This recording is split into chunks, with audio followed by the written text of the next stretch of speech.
He's probably, he liked sex or so, and it just happened to be at the wrong time, wrong place, and somebody wanted to break him down, and it broke his heart.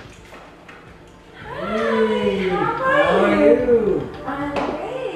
Mostly unchallenged, John shaming or publicizing the identities of prostitution sting arrestees is becoming the norm for deterring demand for prostitution in the United States. But is it really making a difference? A 75-year-old Harrisonburg grandfather shot himself following the publication of his identity with 9 other arrestees, including an EMU administrator who ended up resigning following a reverse sting last January. A short comment by a local newspaper reader that made it to the op-ed page sums up the public reaction, which was overwhelmingly muted. After all, these arrestees broke the law and deserve to be shamed, right? While these deals are increasingly made and paid for online in sites like Backpage and others, local law enforcement never released the details of last January's sting, which resulted in one man's suicide, misdemeanor solicitation charges, and a $250 fine pale in comparison to the permanence and disgrace of being shamed among your peers.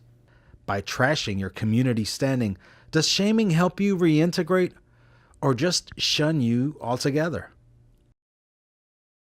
For Jim Blair of Traffic Stop, the NGO he helps run from his home in Elkton, the abuse and exploitation that sex workers endure warrants a robust law enforcement response.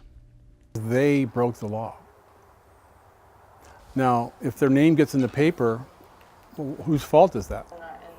That's the person's fault that did the act. He's not in control anymore of his name going anywhere. Sexual abuse is taking place in massage parlors here locally, and yet it's very difficult for the police to get evidence to arrest anyone.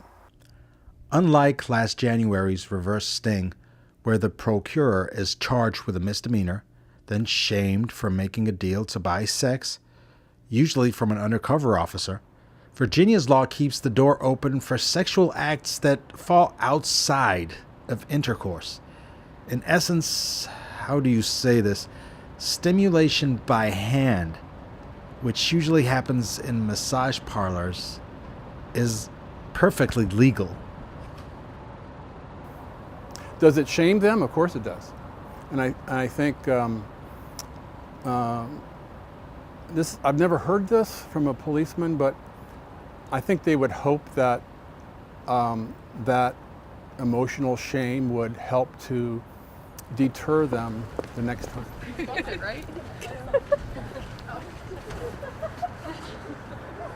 Oh, it's convenient. It's right off 81. They can get a hotel a mile off the interstate. It's not a big city. So, I mean, it does work. You know, we publicize it. I mean, just put yourself in that position. If you were John looking for something like that, being a married man, I'm a married man, you would not want that in the paper. A, for your family, or for any of your friends, coworkers, anybody else you work with. I mean, you don't want that. We haven't done a sting since, January 2016. We've just been busy with other things. We haven't had time to do it. We have noticed an uptick in the city, so it'll probably happen in the near future. We did not ask that guy to come to our sting operation. He made the conscious choice to partake in that, knowing full well is illegal. You got to be responsible for your actions. If me as a law enforcement officer would do something that's not right, don't think my name would not be in the paper, and it wouldn't be, it'd be out there and well deserved. Does that make sense? I mean, you do what you're doing is wrong. You could get caught. It's a public court information. Anybody can go pull any of that information from the courthouse and report on that. There's a difference between someone going and digging and finding information and names and stuff like that versus, a single I understand that, but that subject consciously got on a website, consciously clicked 2 or 3 different pages to get to where my undercover officer was, She wasn't standing out on the street. She wasn't advertising anything. This was in the dark pages of the internet. He knew what he was doing, and he still made a conscious choice to do what he did. You know, again, you know, that's on him. That's not on us. And that can be very powerful for the parents to hear that. You know, we talk about admitting to what they've done as being part of being able to move on. Well, it would seem to me that if it was a good deterrent, then prostitution would be decreasing. Because if that's what takes place when people are caught, then you would assume that the numbers would go down, but that doesn't seem to happen. So that would lead me to believe that it's not effective, that that kind of process does not help, it's not putting other people off. If they're shamed, they're going to turn into pariahs. They won't be able to find work. I mean, what is left for them other than a life of crime, because there is no way for them to be productive citizens. And I don't think that helps anybody.